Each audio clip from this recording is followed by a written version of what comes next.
property. So all this says is that A plus B is equal to B plus A, and A times B is equal to B times A, right? So let's think about this with like actual numbers. So if I have 2 plus 3, is that the same as 3 plus 2? Yeah. So that property you have to know the name of, all right? So you have to memorize, that's called the commutative property. Does this work with subtraction? No. Okay, is 2 minus 3 the same as 3 minus 2? No. So it only works with addition and multiplication, because then if we did 4 times 2, we do know that that is the same as 2 times 4, right? Both are equal to 8. Does it work with division? No. 2 over 4 is not equal to 4 over 2, all right? So it only works with addition and multiplication, and the commutative property just changes the order.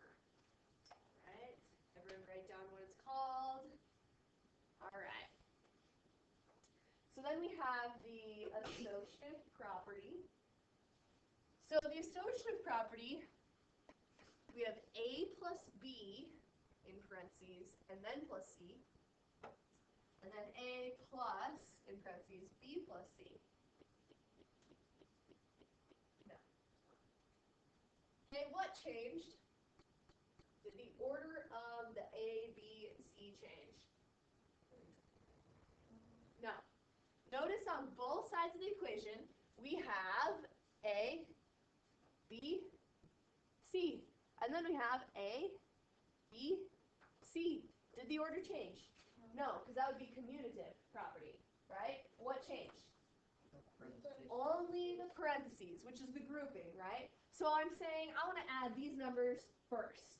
But over here, I want to add these numbers first. Will you get the same answer? Yes. Yes. Okay. Should we try it? Let's try it. So let's say I plug in 1 plus 2 plus 3. And then on the other side, I plug in 1 plus 2 plus 3. So on the left-hand side, what's 1 plus 2? 3. What's 3 plus 3? 6. On the right-hand side, we do this part first. What's 2 plus 3? Plus 1. Okay, so it works, right?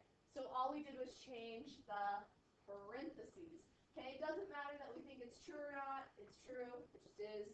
But we have to memorize the property. It's called the associative property. Okay? So same thing with multiplication. We can do A times B and then times C, and then B times C and then times A. But notice it just goes A, B, C. A, B, C. So maybe make a note. Same order, different grouping. Same order, different grouping. Isaac? Both properties would be used.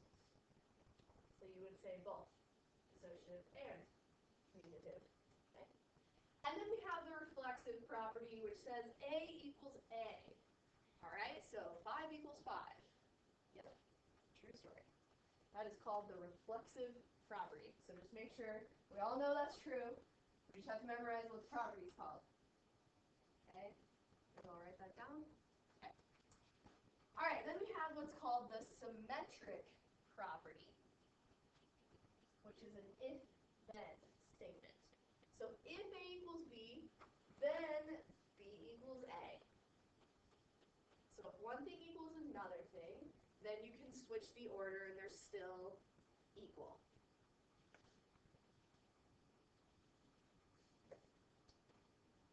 Okay. This would make sense. Give me something that's equal to something. Yeah. Right. If 4 equals 4, then 4 equals 4. Okay? So if something's equal to each other, it works when you switch them around. Hannah? Could this be like 2 8s and 1 4? Yeah, definitely. All right, transitive property. If A equals B and B equals C, then A equals C. I like this one. So if this is equal to this, and this is equal to this, well then the first thing has to be equal to the last thing.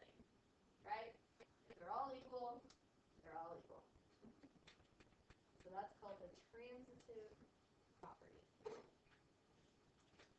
Definitely going to be looking back at your notes probably for a while until you have these memorized. So I hope you guys all wrote really good notes. All right, so let's just decide which property is being used. So I'm going to call on you guys, and you tell me which one you think it is. All right, so let's start with Kiernan. 2 plus 5 equals 5 plus 2. What do you think? Yep, commutative property. Make sure you say property. All right, commutative property, because what changed? Just the order. All right, and Harper, what do you think for R equals S? So S equals R. Let's see. Yep. Okay. If this equals this, then we can go the other way too. So we've got symmetric. Symmetric property. Okay. So then we've got if R equals S and S equals A, then R equals A. So Aaron, what do you think for that one? Good.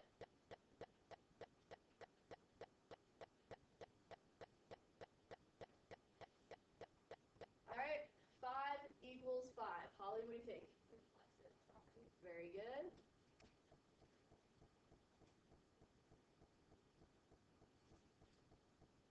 All right, 2 plus 3 plus 4, where 2 plus 3 is grouped, and 2 plus 3 plus 4, where 3 plus 4 is grouped. So, Jaden, which one do you think that is? Associative. Very good. Associative property. What's the only thing that changed for associative? Parentheses. Did the order change?